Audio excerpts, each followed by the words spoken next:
Oi, pessoal, vamos falar um pouquinho aqui sobre a representação vetorial dos números complexos.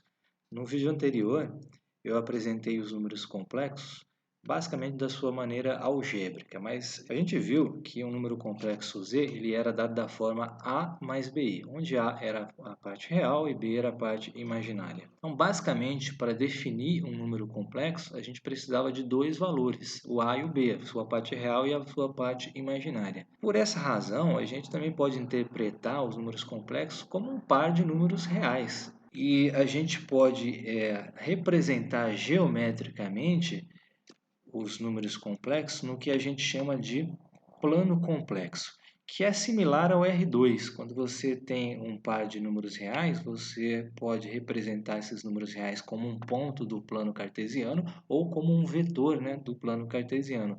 Aqui é a mesma coisa. O que a gente faz de diferente é chamar os eixos de eixo real e eixo imaginário. Então, o eixo das abscissas, o eixo na horizontal, você representaria os números reais e o eixo na vertical seria o eixo imaginário, né? As ordenadas aí seriam o eixo imaginário. A figura está um pouco pequena aqui, mas eu vou abrir essa figura aqui no GeoGebra.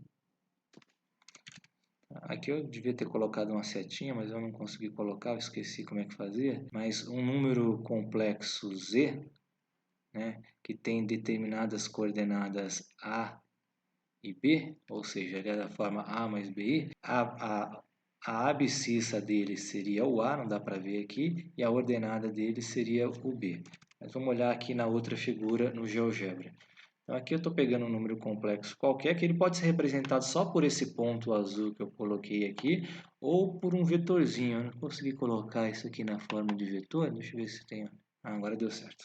Pronto. Então aqui eu tenho um número complexo da forma A mais B, vocês estão vendo que o A aparece aqui no que a gente chama de eixo real e o B aparece aqui no eixo imaginário. Então esse aqui é um cara da forma A mais BI, eu posso variar ele aqui, né? E o A e o B vão mudando.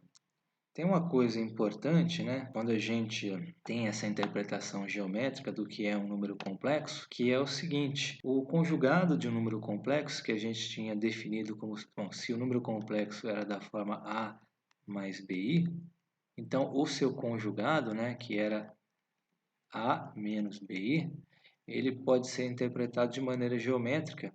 Então, quando você tem aqui um número complexo Z, que eu estou representando por um vetor, esse aqui seria o A mais BI.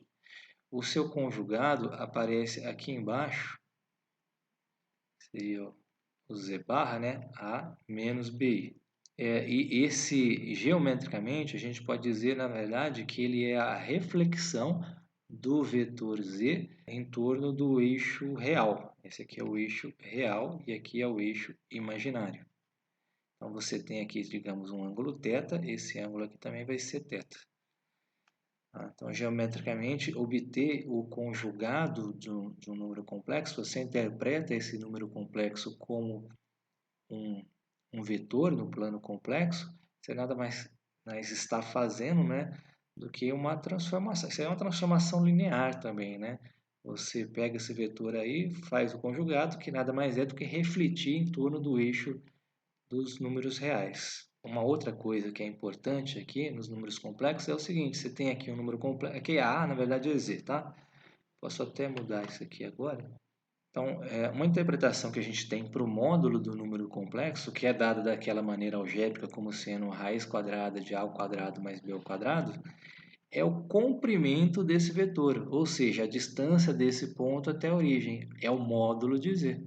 Mais adiante a gente vai mencionar sobre esse ângulo aqui, ó, que é o ângulo formado entre o semi-eixo positivo real e o vetor Z, é um ângulo θ, e esse ângulo θ vai ser chamado argumento mais adiante.